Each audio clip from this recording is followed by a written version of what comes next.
Hey guys, welcome. Today we make beautiful Pholori.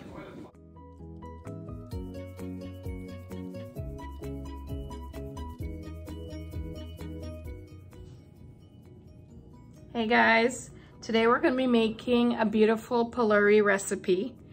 Pholori comes in two different types of batter, one that's made with yeast and one that's made with baking powder. Today's recipe is going to be made with yeast, any kind of, I like this brand, and this is the rapid instant because the kids are hungry, so I figure I better get it going. And with this recipe, you're going to need 2 teaspoons of salt, 3 cups of flour, 3 cups of dhal, dried, this form. And what you're gonna do with the dhal that I've already done is you're gonna take out the 3 cups, you're gonna wash it 3 times. We're just gonna make it easier that way for you. So wash it 3 times, each time pouring out the water, then doing it again, and repeat for 3 times. Then you're gonna add water 2 to 3 inches above the dhal. So you need to get quite a large bowl, like I've done here. And the best thing to do is to soak it overnight. If you don't have time to soak it overnight, then I would say like maybe 6 hours at least, and use warm water because that speeds up the process. So the dhal, my dhal has been soaking overnight. Actually, it's for a day and a half. I had it in the fridge. If you're gonna keep it longer than overnight, then I suggest you keep it in the fridge, or else it'll start to ferment on you and you don't want that. So it's nice and swollen. I can even like break it apart with my fingers, which tells me it's perfect for the blender. People also use split pea powder, which is the dhal powder. I like to do it with the fresh pea. I find this tastes the most authentic and has like a really bright dhal flavor instead of tasting too floury. So this recipe is basically 3 parts dhal to 3 parts flour, so that you can kind of gauge if you need to go more than that. And this is good enough for like 8 people.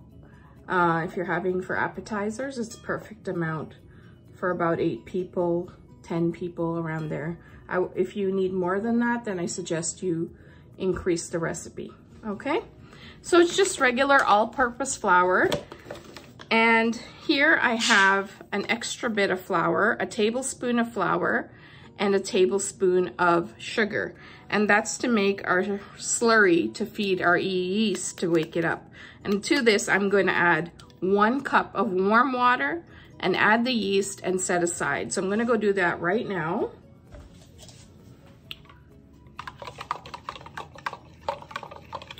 So here we have our yeast slurry, and it's gonna make sure I incorporate it really well. A fork is good for this.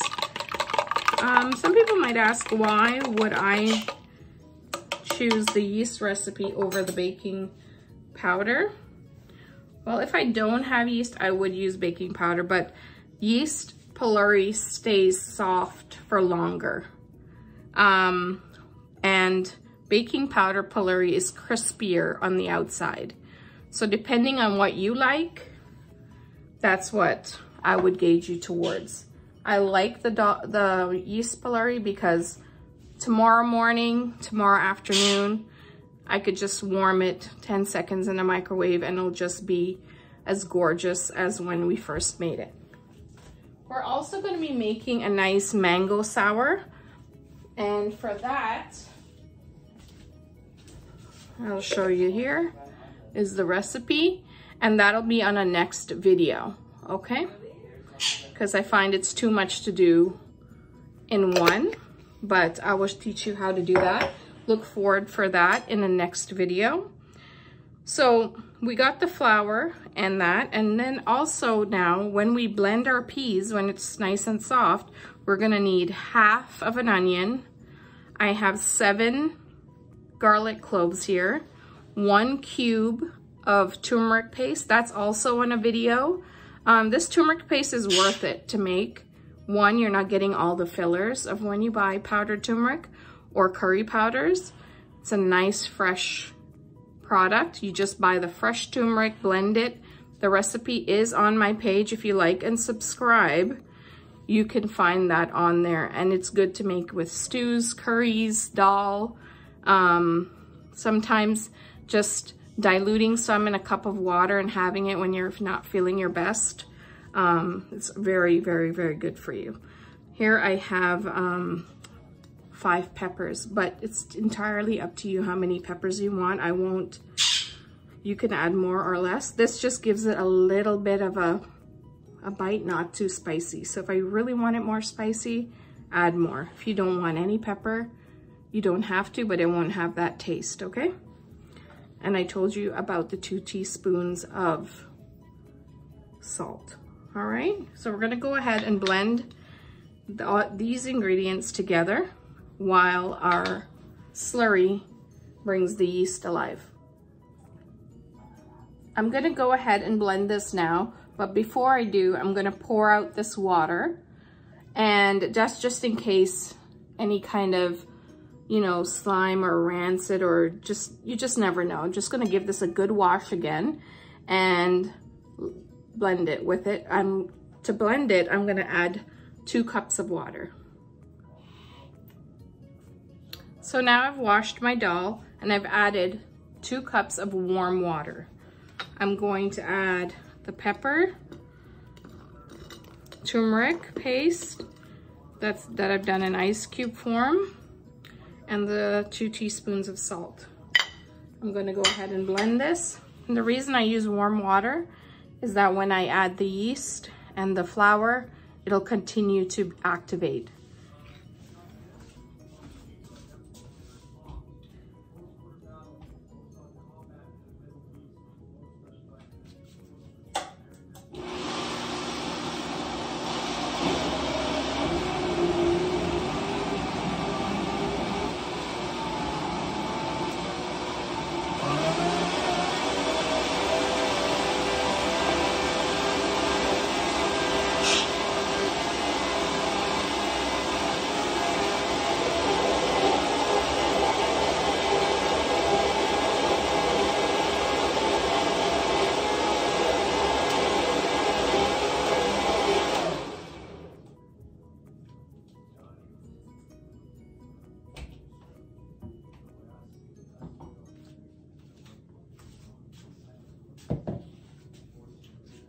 So that wasn't even a 30-second blending. I have a really good Vitamix, but if you notice, you can see the texture of it.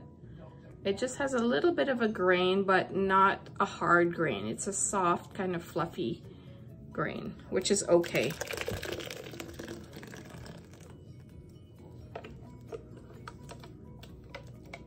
See the nice, rich yellow color that the turmeric gives it.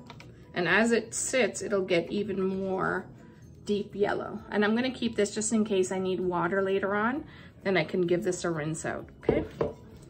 So now I'm gonna add the 3 cups of flour that I already measured. Let me check on my yeast. So you can see the yeast is nicely risen. It's been about 5 minutes, which is perfect.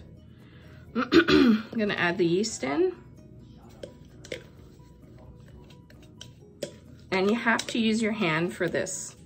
You cannot use a mixer because you need to feel how the texture is, okay?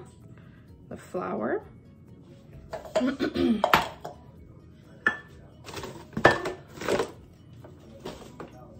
gonna show you here. And we're just gonna turn it with our hands. Now, at this point, you're gonna figure out if you need to add more flour or adjust with more water.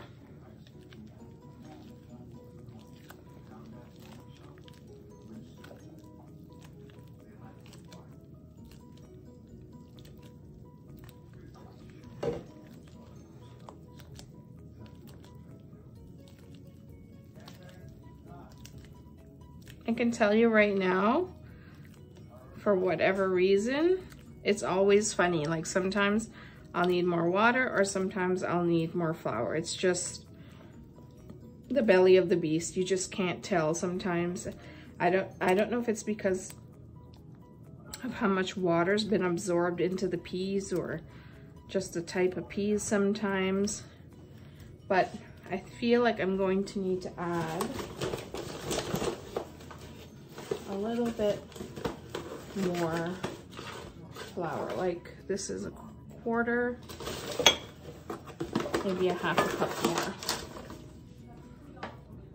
Looks like my bag's at its end, so I'm just gonna add it in. So this is another half a cup of flour.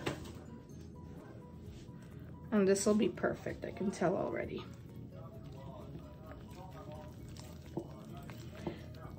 I can tell you this too is really how it feels, you know?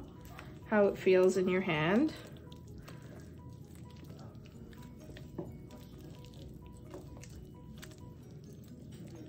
Because when you go to drop the Pholori, you'll have to do it by hand, right? Like this, squeeze it through your hands. So you want the dough to kind of have a really kind of pancake consistency at this point.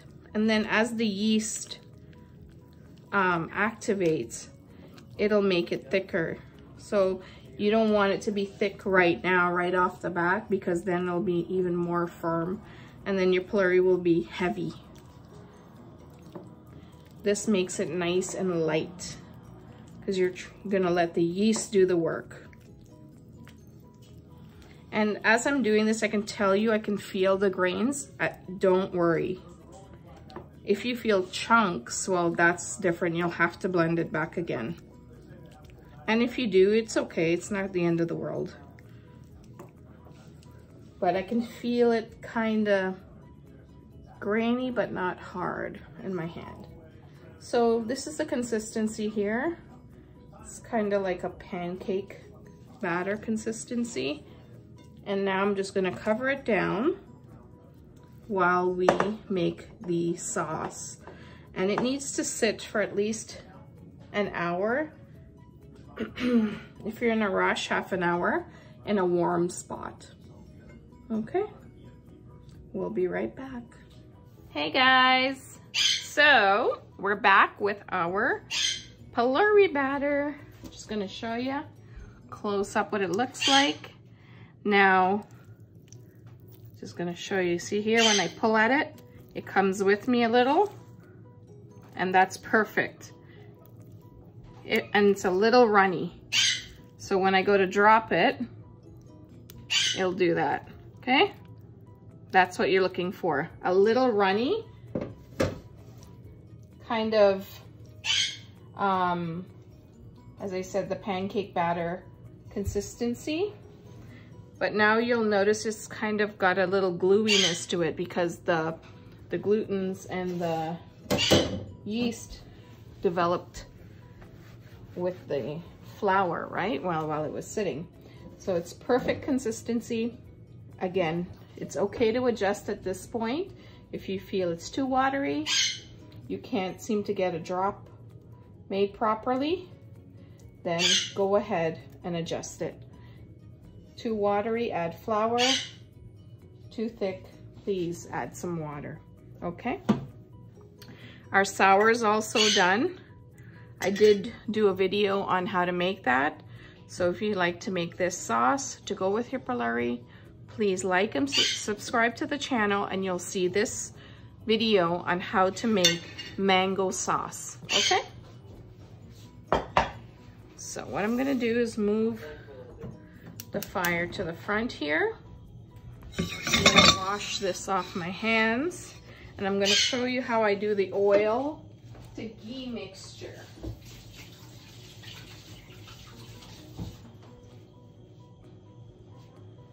Guys, there's a lot of stress on me right now because people in the house have been waiting patiently.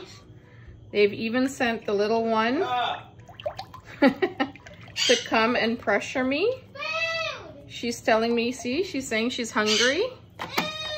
So If my hands are shaking, it's because of the pressure they're putting on me.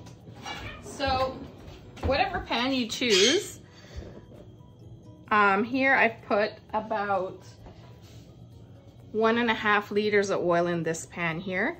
And to it, I'm gonna add 2 pot spoons of ghee. I like using the ghee, not only for the health benefits, but also for the flavor. It's so delicious. So here's 1. I'm being a little liberal. Entirely up to you. You don't have to do this part. You can just use a nice vegetable oil and it will be delicious, but not as delicious as if you use the ghee. So, okay. I'm gonna let that heat now.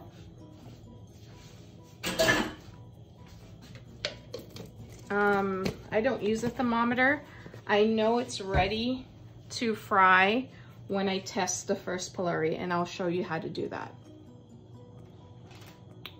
At this time, you can get your dish ready that you're going to be putting the fried Pholori in. And you need a spider or slotted spoon. So I like to put in a baking pan. And then adding a kitchen towel to catch the grease. You can use paper towel if you like. I like using a kitchen towel because it's better for the environment. Just give it a wash after. It's not a big deal. So there we go. That's all prepared with my spider, and I'm ready to go. Once the oils come to a boil or to temperature, we're going to fry it off. Okay guys, our oil is ready. When you look at the oil, it's not smoking, but you can see it kind of moving around. One way to check is to put your spoon into it, and if it starts bubbling, then you can start, and I see a lot of bubbles, so I'm gonna do a tester. First, I'm gonna grab in your hand, and then you're gonna push from this finger and squeeze forward. So it's this motion, okay? Ready? Here we go.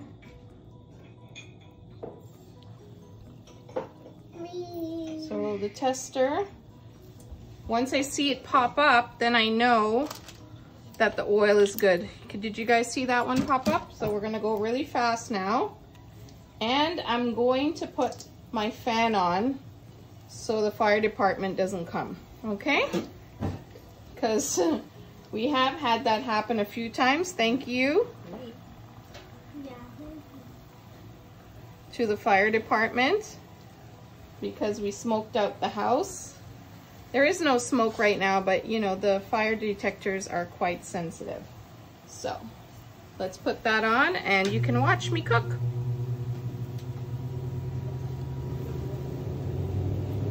Now the Pholori is getting really brown really fast, so I'm going to lower the fire a little to medium.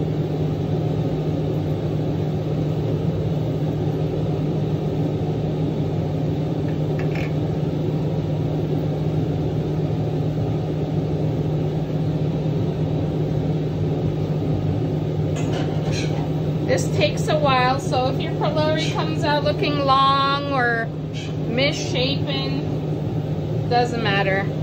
Trust me, these people waiting, they don't care. So we're gonna move them around. I'm gonna show you what they look like. Okay.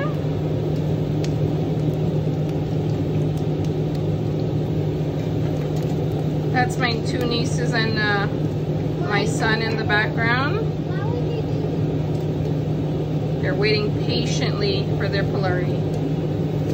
There's nothing like when Pholori is hot and freshly made. It's the best. This Pholori will be good, you know, later on tonight and even tomorrow morning and into tomorrow afternoon. However, the best is freshly fried, right guys? Yes. I can hear you. Yes. After this recipe, I'm going to be making another one. I hope you'll join me for that. And it's called gun oil. And it's a Guyanese kind of soup that we make with a lot of spinach, a lot of high iron roots, root vegetable, and spinach, and corn. And it's exactly what it sounds like. Puts oil in your gun for the men or whatever. And also, you know, if you're low in iron or just had a baby, it's very nutritious. And besides that fact, it's just a delicious kind of appetizer you can make in the summer, even in the winter, if you're not making it for your health benefits. So I hope you'll join me for that one. I also posted the mango sauce to go with this on the channel, so you can have a look at that, and that's great if you like a little bit of sauce with it. You can also make a tambourine sauce. I'll make that one day, but I don't think I'll get to it within this week. You can eat it with just straight pepper sauce also. Entirely up to you.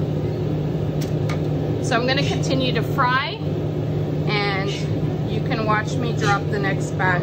This will fry for about, I want to say, you know, 7 to 8 minutes between that, depending on the size of Pholori you dropped. But you don't want it to cook before that, because what's going to happen is the inside of your Pholori is going to be uncooked. The outside will be beautiful and golden, but the inside will not be very good. It'll be raw. So you want to have your oil at the right temperature. Okay? You want it to cook slow, but not too slow. Another thing people say too, when they make the baking soda Pholori, they explode, and that's because water, there's extra water in your batter and it hasn't had time to develop. So sometimes that can happen. I've never had it happen with the yeast Pholori, but I've heard it happened with the baking powder Pholori. I hope you'll take the time to soak the dhal and try it that way instead of using the flour. So a lot of times when we buy flour, there's a lot of additives in those things, you know.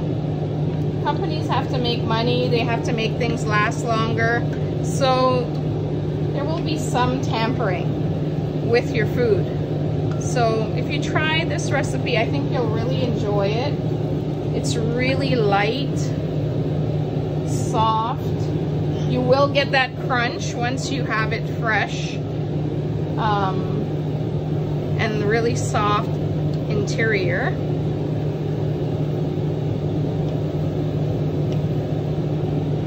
The oil is perfect. I can smell the ghee and the dhal together. They're a match made in heaven.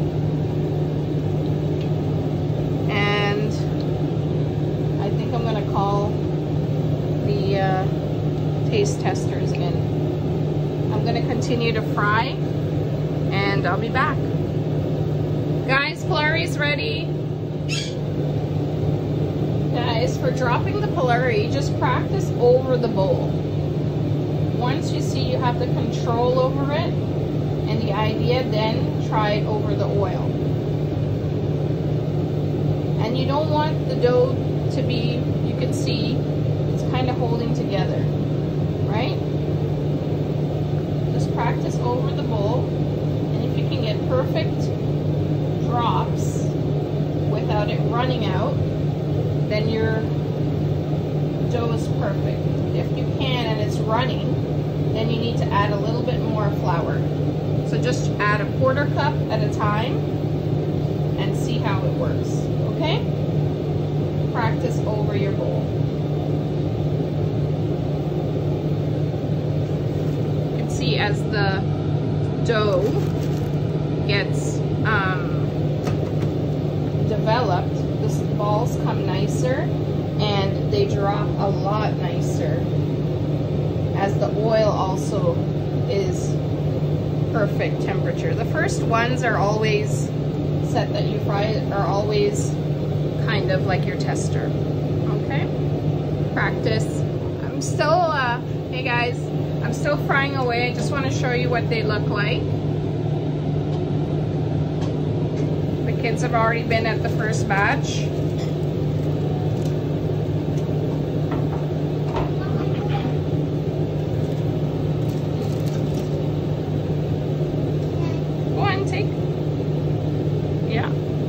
Yourself. Looks like Mickey Mouse because they're stuck together. Here. The texture of these Pholori is kind of like the Krispy Kreme donut, if I can tell you. It's like really like a pillow soft, and that just comes from not putting too much flour, holding back that urge to make it stiff. It's okay if it's a little running, because you still want to be able to. Oh, Michaela, they left you a little bit here. Another batch will be ready shortly, sweetie. Yeah, go ahead, take that. Yeah, it's okay that it's a little round. As long as you can make your drops, that's the perfect batter.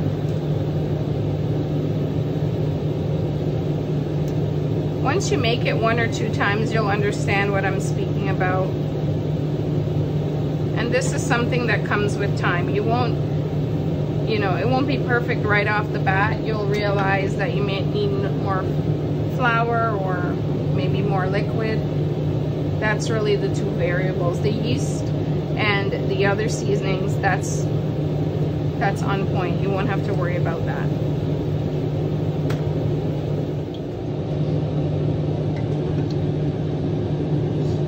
Guys, I'm on my 4th batch, and as you can see, there's not much left in the pan. As I'm frying it, it's disappearing.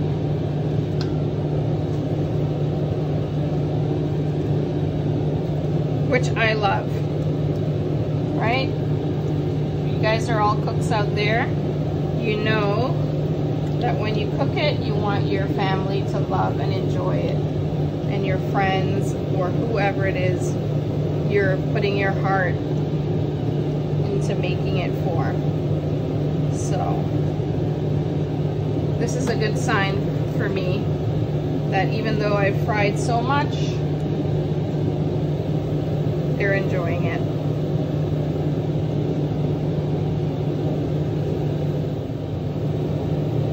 Sometimes the Pholoris can get stuck to the bottom for whatever reason. Just give it a little nudge and bring them back up to the top. Another thing people probably will want to know is, can you keep the batter? Yeah, you can keep the batter in the fridge till the next day. So if you want to fry some now and keep some tomorrow because you're having something else, then you can go ahead and do that. Keep it in the fridge though. And if you're keeping this much, you need a bowl that has about 4 or 5 inches of space, because if the yeast decides it wants to grow for whatever temperature you have in your fridge, then you have to have room, or else what will happen is it'll overflow and make a mess in your fridge. So don't put it in a bowl that's exact to the level of the batter. Leave some room for it to grow and develop. Okay? Well, I hope you'll make this with your family today. You can see my family is enjoying it, which makes me very happy. And I thank you for joining us. God bless you. Please like and subscribe.